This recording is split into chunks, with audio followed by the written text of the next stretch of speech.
kabajamoo fi kabajamtoonni dhaggeeffattoota keenya kan mana keessan teechanii nu dhaggeeffatan hundi keessanuu nageenyi koo qilleensarraan isin haa ga'uun ja'a. Ani maqaan kiyya roobaa waaqayyootiin jedhama.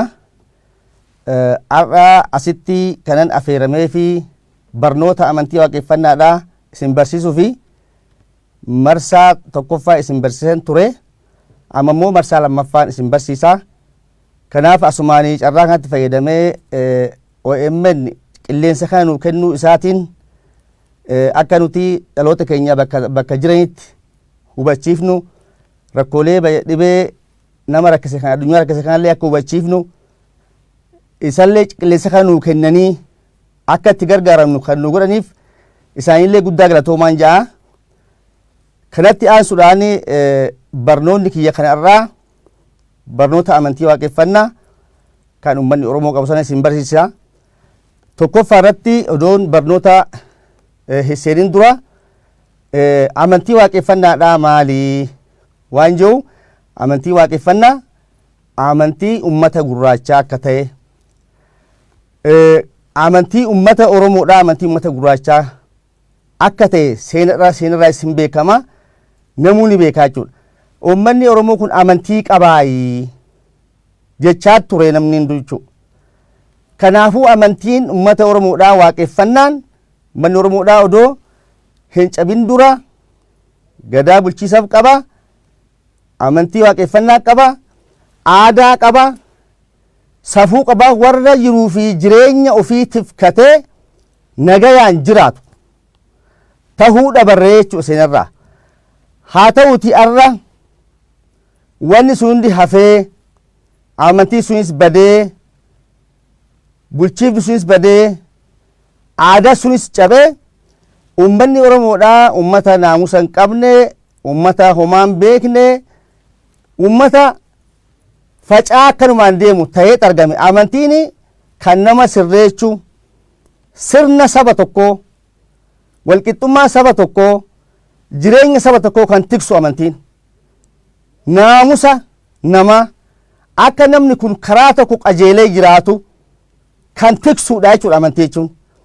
Kanaafuu uummanni kun amantii akkasiisan dhabuu isaaniitiin balaan hamaa isaanirra gahee amma immoo baraa fi gadaadhaan dhaloonni isaanii kun amantii isaanii kan duute ol qabee amantii waaqeffannaadhaa kan duraanisan barnoonni akaakota keenyarraa deemee nu dhaqqabe har'a isan isin barsiisaa akkuma calqaba marsaa duraatitti isin barsiisaa ture amma immoo seensarratti kanan isin barsiisu mata dureewwan jiran isinii waametan achi keechaa mata duree isin barsiisu fudhee isin barsiisaa akkana caqafattanan isii afeeraa tokkoffaa irratti waaqeffataa ta'uun of ta'uudha. Of ta'uun heera uumati. Waaqeffataan waaqa isaa akkamitti ilaala? Waaqeffataan dhala namaa akkamitti ilaala? Waaqeffataan jiruu fi waan jiraaf beeka. Ittiin bulmaanni amantii waaqeffannaa heera gadaa Oromooti. 30 uumaa hambaa, yakka waaqaa lafaa, heera abbaa gadaa, eeggata irbuu yookaan safuu abbaa gadaa, raaga abbaa gadaa, sagalan addunyaa, sagalan eebbaa, sagalan abaarsaa, sagalan diinaa, walqixxummaa dhiira fi dubartii, yakka fooyyessaa diinagdee, yakka malkaa lagaa, yakka dirreetikaa, yakka xaddacha Oromooti jechuudha. Kuni mata dureewwan 20 amma isinii maqaa dha'e kuni bu'uura amantii kanaati jechuudha asirra dhaabbata. As keechaa kanan isin barsiisu immoo waaqeffataa ta'uun of ta'uudhaa isinan barsiisa.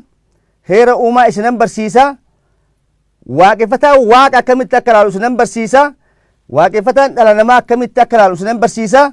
Yoo yeroo qabaadhe immoo isin dabaluu hin danda'a waan ta'eef tokkoffaa irratti yoo deebi'e waaqeffataa ta'uun of ta'uudha.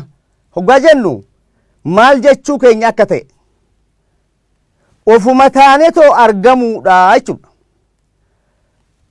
Akki waaqni itti nu uume of taanee akka argamnuuf nu uume waan ta'eef nuti ofirraa gorree akka abbaan uumaatti nu uume dhiifnee ofirraa gorree gara biraa waan gara biraa yoo deemne ofirraa gorree jedhama. Kanaaf yoo ofirraa gorre hoo maal dhabnaa jennee ilaalla.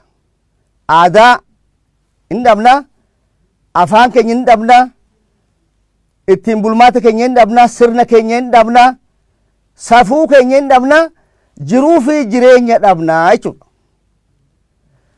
Yoo of taane hoo maal argannaadha? Hoggaa of taane wal taanaa jechuudha tokkoffaa irratti. Hoggaa wal taane hoo abbaa waan keenya taanaa jechuudha. Kanaaf of tahiifni barbaachisummaa akka qabu. Namni tokko ofirraa gorraan beellannuugaa jaldeechuu jaldeecha wajjin jiraate waan ta'eef ofirraa goree waraabichatti waan hin makaminiif wanni heera uumatirraa maqe dhiibbaa waan qabuuf jireenyafis dhiibbaa waan qabuuf of ta'uu jechuun ofuma taatee argamuudha. Dugda keetiin dhaabbachuu irkannoo takka malee. Kanaafuu hoggaa of taate wal taataa. Yoo wal taate abbaa waan keetii taataa jeetan kana waan bira darba. Kan itti aanu hoo heera uumatii jechuudha. Of ta'uun heera uumati. Heera uumaa jechuun maalii jennee ilaalla. Heera uumaa jechuun heera jechuun dhugaa yookaan qajeelfama sirrii jechuudha. Uumaa jechuun waaqaa jechuudha.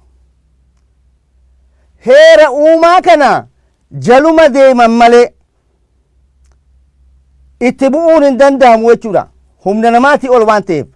Fakkeenyaaf heera uumaa jechuun maal jechuudha? Hoggaa jennu heera jechuun dhugaadha.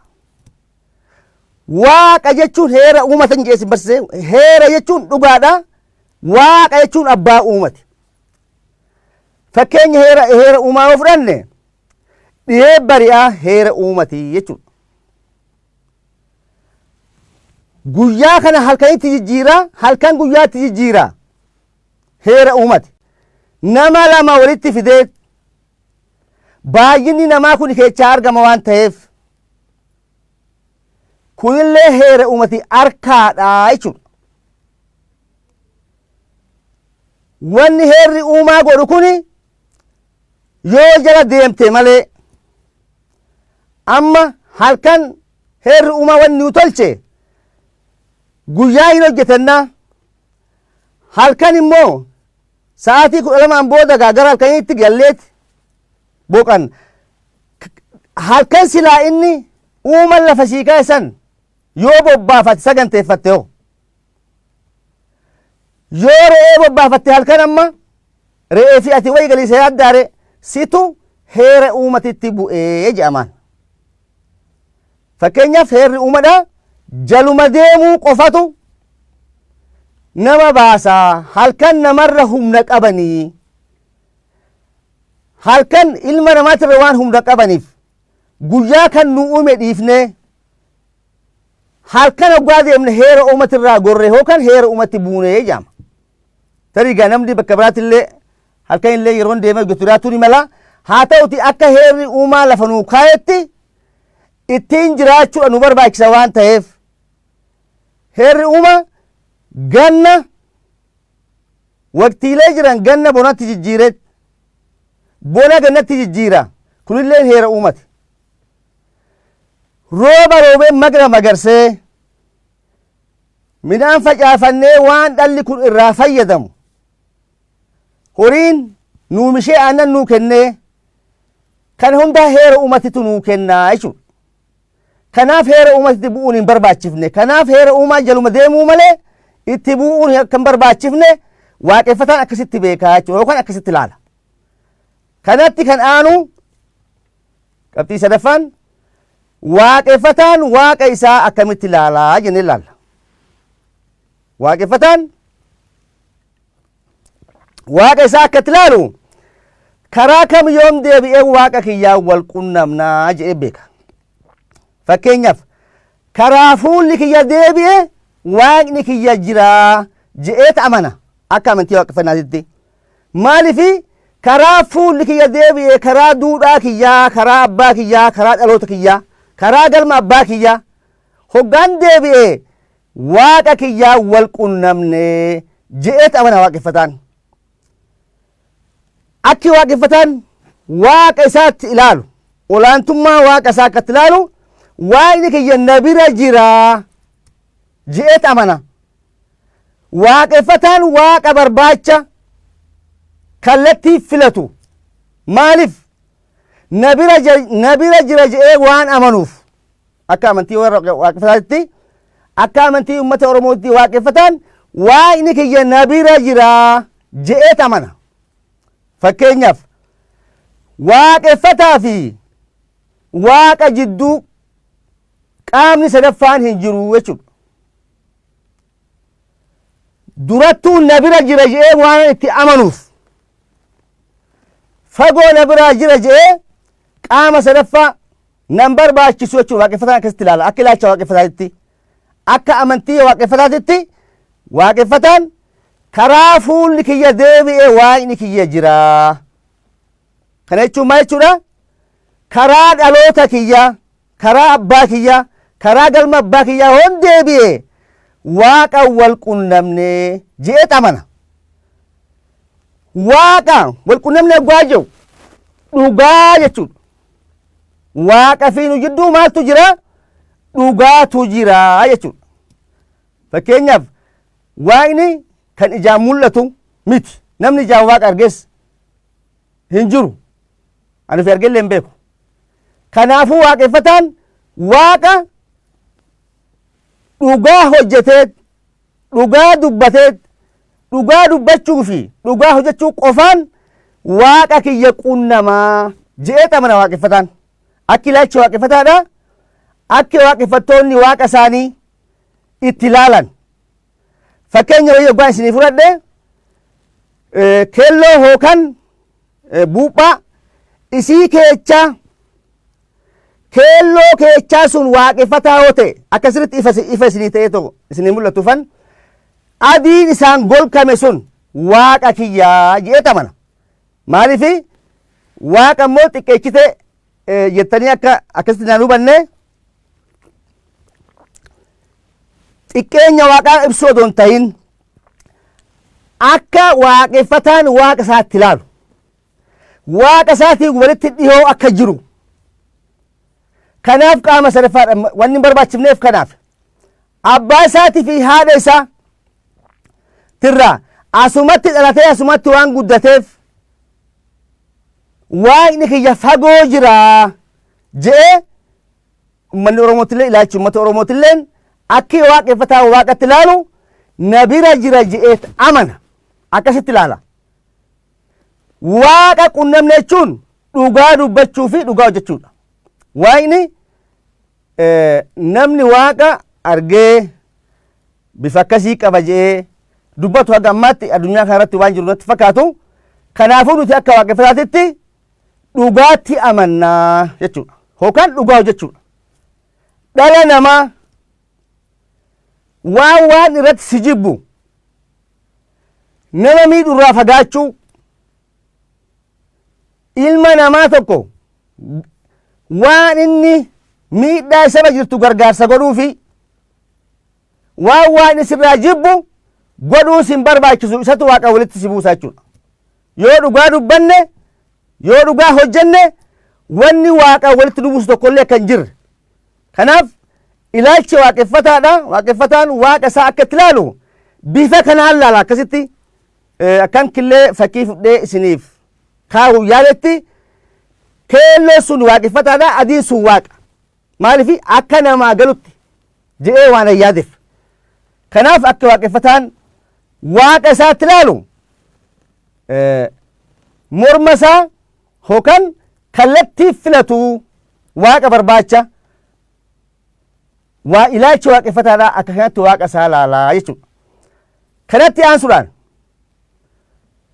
waaqeffataan dhala namaa akkamitti ilaalaa jenneen laalla waaqeffataan dhala namaa akkamitti ilaalaadha ilaalchi ummata oromoodhaa dhala namaatiif qabu addunyaa tanarra nama 5tu jira jedhee beeka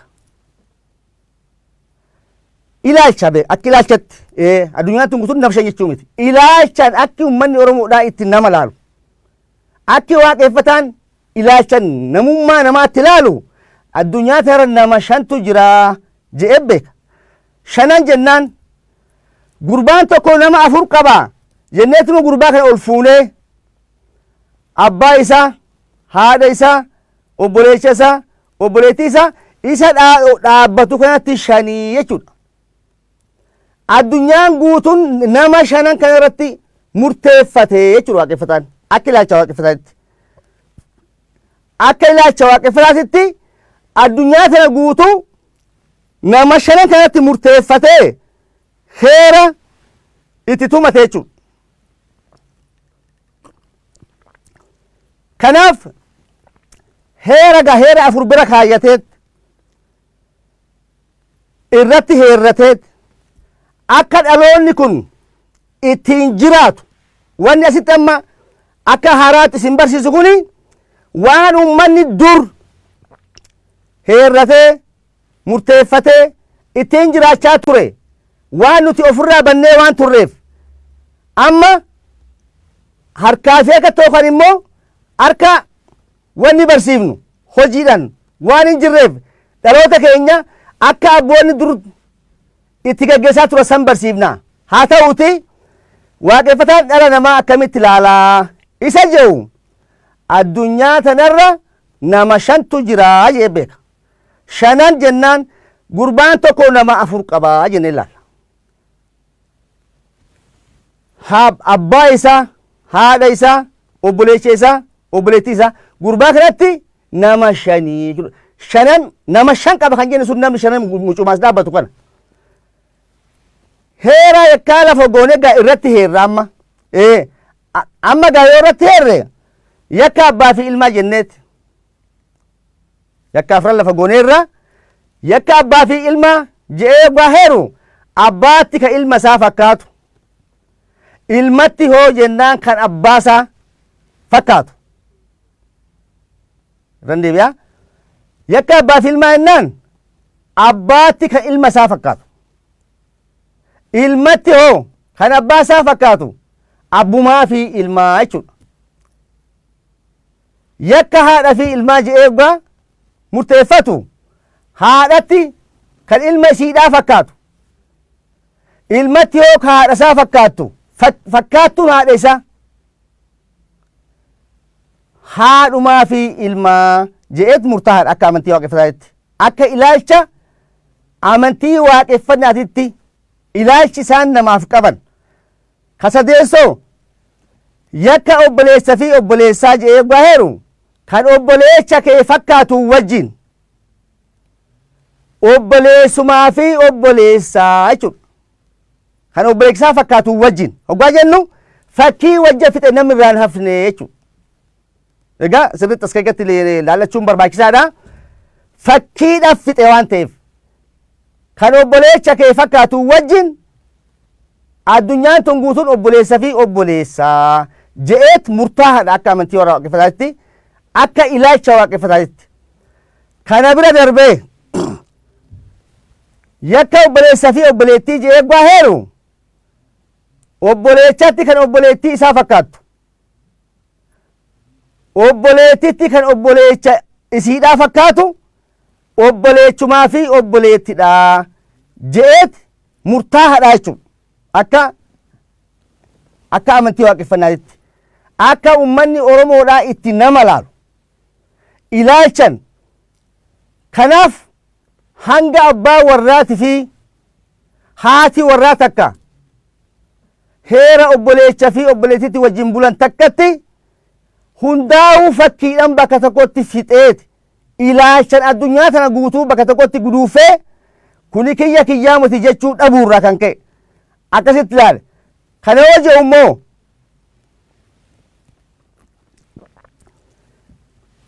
adiidha, diimadha, shanyii akkasiiti, amantii akkasii qaba jee waaqeffataan dhala namaaf filu jechuudha. Waaqeffataan dhala namaaf filu fuuluma namaa qabaachuudhaan kabajaa jechuudha. Namuma ta'uu isaatiin kabaja. Yoo nama ta'uu isaatiin kabajuu baate abbaa uumatii walit dhufaa. Innillee nama abbaa uume waan qabuuf akka namaatitti namni kabajamuu waan qabuuf. Kanaaf ilaalchi waaqeffataan dhala namaatiif qabu akkanatti ilaalaa jechuudha. Odoo atiidhan jeeyin, otoo gurraachan jeeyin dhala namaa waan ta'e ilaalchi waaqeffataan qabu dhala namaa waaqeffataan akkanatti ilaalaa jechuudha. Uummanni Oromoodhaa amantii waaqeffannaadhaa amantii nagaa kan ittiin jiraachaa turan, kan ittiin fayyaa qabaachaa turan, kan ittiin jireenya ittiin jiraachanii falaasama jireenya isaanii, falaasama jireenyaa kan dhaloota isaanii ittiin qaranii ittiin jiraachaa turan waaqeffataan dhala namaa akkanatti ilaalaa jechuudha. Kanatti aansuudhaan waaqeffataan jiruu fi waan jiraaf beeka. Waaqeffataan jiruu fi waan jiraaf beeka waan jedhu maal jechuu kiyya akka ta'ellee jiruun maalii wanni jiraa hoo maalii jennee ilaalla. Jiruu jechuun nama, wanni jiraa hoo qabeenya, qabeenya ka ilmi namaa itti fayyadamu, qabeenya ka dhalli namaa itti fayyadamu jechuudha. Aboo qabeenyaaf jettee obboleessa kee hin dhabin, abbaa kee hin dhabin, waan jiraatiif jettee jiruun dhabinii. Kan ummanni keenya waliin jiru ummanni Oromoodhaa akka amantii waaqeffataatitti namni nama akka namaatitti namummaa isaa beekameet qabeenyi qabeenya jechuudhaan obboleessa kee tokko rakkatee gwaasit dhufe jibike tokko naa kenni siin jedhee gwaa dhoorgatte jiruu tana qabeenya caalchiftee jedhamta. Jiruu tana yookaan namaa fi qabeenya wal qixxeechitee jedhamtee ilaalamta. Waaqeffataan garuu jiruun nama jedhee waan beekuuf, qabeenyi waan ittiin jiraatan jedhee waan beekuuf, waan dhalli namaa itti fayyadamu jedhee qabeenya kana addaan lafa kaayyatee waan jiraatiif jettee jiruun dhabinii hoggaa jaan qabeenyaaf ganzabaaf jettee obboleessa kan kee abbaa kan kee buleettii kan ta'e hin dhabinii. Maaliif kana jechuun maal jechuudha? Wal gargaarsi illee qabeenyi illee kan waliinii waan ta'eef qabeenyi kan waliinii waan ta'eef ummanni Oromoodhaa qabeenya gamtaadhaa waan beekuuf akka amantaa waaqeffannaatitti namaaf dursa kennan jechuudha. Ilma namaatiif qabeenyi hin barbaachisuu miti, hin barbaachisa. Ilma namaatu dursaa jechuudha. Kanaaf akka waaqeffataan dhala namaatti jiruu fi waan jiraatti ilaalu qabeenya bakka qabeenyaa oolchee jiruu bakka jiruu oolchee waan jiraatiif jettee jiruu dhabinii. Jiruu jechuun fakkeenyaaf bakka biraatti akka loqonni keenyallee gaddaan turre waan loqonni keenyallee jijjiiramaa dhufee fi amma jiruu yoo jenne karaa wallaggaa kanatti amma hojii jechuudha. Jiruu hoggaan jedhu kana nama akka ta'e kana hubattanii barbaada. Nama dhala namaati. Waan jiraa jechuun immoo qabeenya yookaan diinagdeedha. Akkasitti hubatamuu qaba. Waan qabeenyaaf jettanii obboleessa keessan lafa daangaa xiqqoo takkaaf jettanii obboleessa keessanii wal dhabdanii miidhaa abaarsa hooka abaarsarra buutanii namni tokko hoggaa daangaa lafa takkatti wal dhabee yookaan dhaaltummaa abbaatiif jedhee hoggaa wal dhabe obsanii wal bira dabruu hoggaa baatan daangaa lafa dhaaltummaa abbaa tokkoof jedhee obboleechi obboleessa ijjeesse namumti kamiinuu obboleessuma gaa hojii dhalatan duwwaa doon ta'in kan du'e gara biyyeeti kan ajjeese gara mana hidhaa deema maatii isaanii sanoo kam goonadha amma yoo waan jiraatiif jenne wal ajjeefne akkamitti wajjin jiraanna'u. Kanaafuu ummanni Oromoodhaa jiruu fi waan jiraa keessatti aadafillee bakka qabeenya nama dhaaban waan ta'eef aadafuun qaban ta'e isaaniitii miti waan ta'eef kanaafuu hundi keenyaa'u jiruu fi waan jiraa beeknee akka dhaloonni keenya bakka lafarratti wal loluu dandeenya, horii walirraa fuunee wal loluu dandeenya, rakkoolee gara garaatti walitti dhufuu dandeenya. Nutiin kun waliif jiruudhaan nama warra walii jiraatu qabeenyi nu gidduu jira waan ta'eef qabeenya nu gidduu jiru kana boru arganna waan ta'eef har'a irraa laaltanii jiruudhaaf dursa akka kennitan barnoota jiruu fi waan jiraa keessatti isin barsiise. Kanaaf jiruu fi waan jiraa uummanni Oromoodhaa akkasitti beekaa jechuudha. Sirna biraa keessatti namni bitamee gurguramaa ture. Kanaafuu namni horii hanqatee jiruun bakka mallaqaa yookaan bakka qabeenyaa buutee kanaaf kun immoo waaqa wal dhabuus waan ta'eef jiruun nama akka eeggattanii waan qabdan wal gargaartanii wal utubdanii jireenya keessan akka fooyyeffattanan jeetiin kanumaan bira darbaa. Kanatti aansuudhaan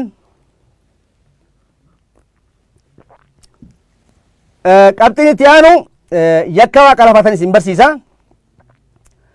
Yakka waaqa lafaa jechuun maali? Yakka waaqa lafaa jedhee san amma waan isin barsiisu yakka waaqa lafaa jechuun maali? Yakka waaqa lafaa jechuun fakkeenyaaf amma namni lama wal dhabaa jennu tokko miidhadha tokko miidhamaadha. Hoggaa wal dhaban namtichi miidhame waan himatuuf dhaqee jaarsa tokkotti hoggaa himate jaarsi abboo nama kana ni miiteeyi jedhee yoo gaafate nama kanaaf obboleecha isaa silaa durattuu takka miidhe dhugaa himuufii qaba. Yaaboo badiin tiyya anumatu miidhe hoggaa jaarsan jee badii fudhate yakka waaqa lafaa seenuu hin danda'u. Maaliif miidhaa sun obboleecha isaa waan ta'eef namtichi miidhame san akka isaatitti ofiin tuqee waan laaleef badiin tiyyaa na laalati waan qabu narraa fayyisa yookaan nu idduu laalati nurraa fixaadha je'ee manguddootti gaaddisatti yoo himate of kenne nama san miidhuun ni gaddisiise jennee laal.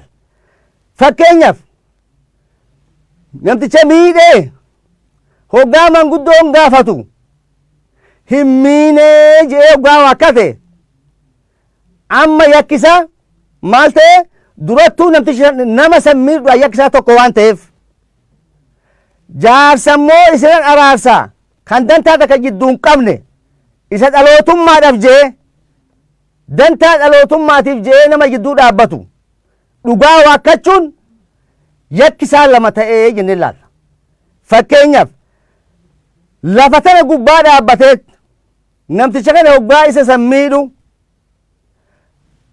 hoggaa jaarsa san dhugaa waakkatu lafa tana gubbaa ejjeteet dhugaa san waakkate waan ta'eef lafatti illee yakkee jennee laalla.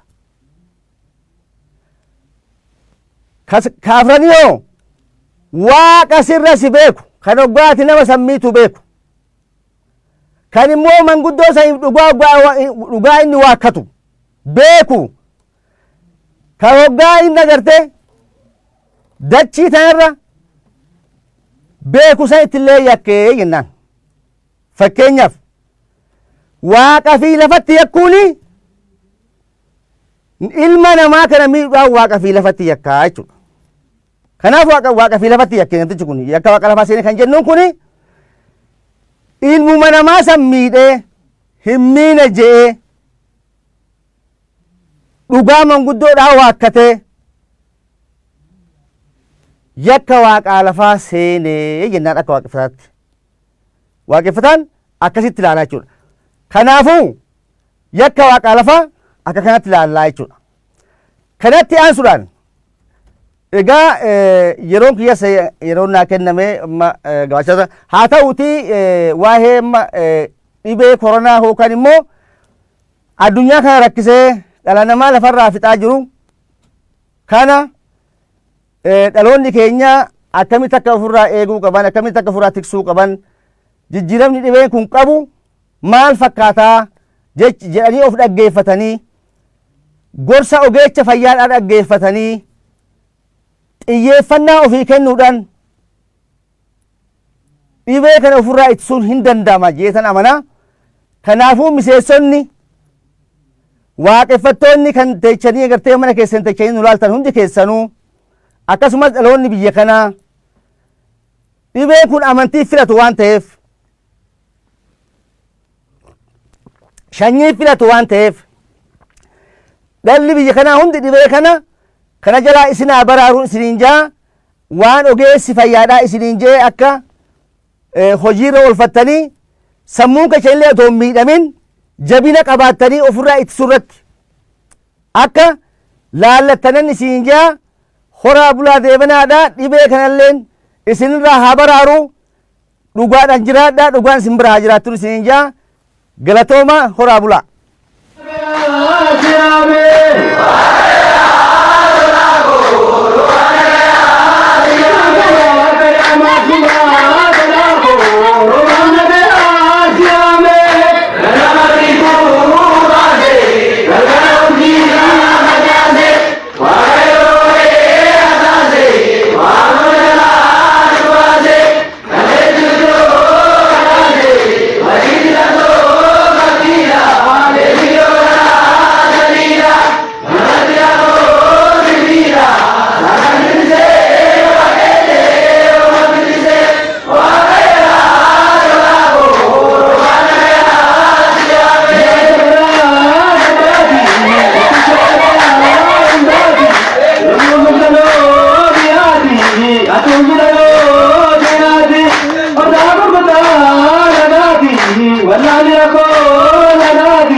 Allahu